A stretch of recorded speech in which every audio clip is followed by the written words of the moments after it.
অন্যের জন্য শুভ কামনা করলে এটা ফিরে নিজের দিকে আসে, এটা খেয়াল রাখেন। এটা একটা লাইফ হ্যাকস শেয়ার করতেছি, আজীবন কাজে লাগবে। অন্যের জন্য যেটাই ভালো কামনা করবেন এটা ঘুরে আপনার দিকে আসবে। অনেকে বলে হুজুর ওর জন্য দোয়া করে আমার কি লাভ? নিজের জন্য আল্লাহ আমারে মাফ করে দাও, আল্লাহ আমারে সমৃদ্ধি দাও, আল্লাহ আমার বেতন বাড়াও, আল্লাহ আমার ব্যবসায় বরকত দাও, আল্লাহ আমার ছেলেরা হাফেজ বানাও, আল্লাহ আমার বউ, আল্লাহ আমার মেয়ে, আল্লাহ আমার আমার আমার সব আমার ভালো আপনি চাচ্ছেন নিজের জন্য, অন্যদের জন্যও চান।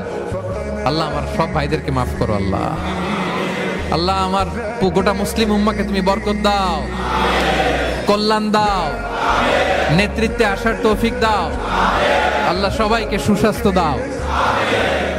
এটা ফিরে আপনার দিকে আসবে।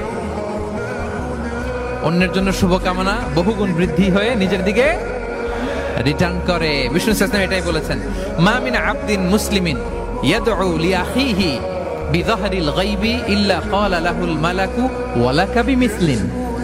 কেউ যদি তার ভাইয়ের অনুপস্থিতি তার ভাইয়ের জন্য দোয়া করে, ফেরেশতারা ওই দোয়াটা তার জন্য আগে আগে করে।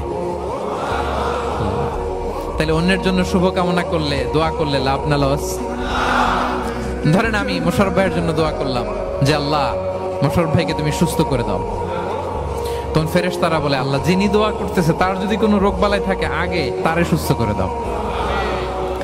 ধরেন আমি বেলায়েত ভাইয়ের জন্য দোয়া করতেছি, আল্লাহ বেলায়েত ভাইয়ের এই সমস্যা আল্লাহ তুমি দূর করে দাও, ফেরেশতারা বলবে আল্লাহ যিনি দোয়া করতেছে তার যদি এই সমস্যা থাকে আগে তারে এটা দূর করে দাও। ধরেন আমি দোয়া করলাম আল্লাহ আমার এই ভাই, আল্লাহ সে গরিব, তার অর্থের বড্ড অভাব, দারিদ্রতা, আল্লাহ তুমি আমার ভাইয়ের দারিদ্রতা দূর করো। ফেরেশতারা বলে ওয়ালাকা বিমিসলিন, তোমার জন্য এটা, মানে আল্লাহ যিনি দোয়া করতেছে তার যদি অর্থের প্রয়োজন থাকে আগে তার দারিদ্রতা দূর করে দাও। তাহলে বলেন তো অন্যের জন্য দোয়া করলে লাভ না লস? অন্যের জন্য ভালো দোয়া করলে এটা নিজের দিকে আসে।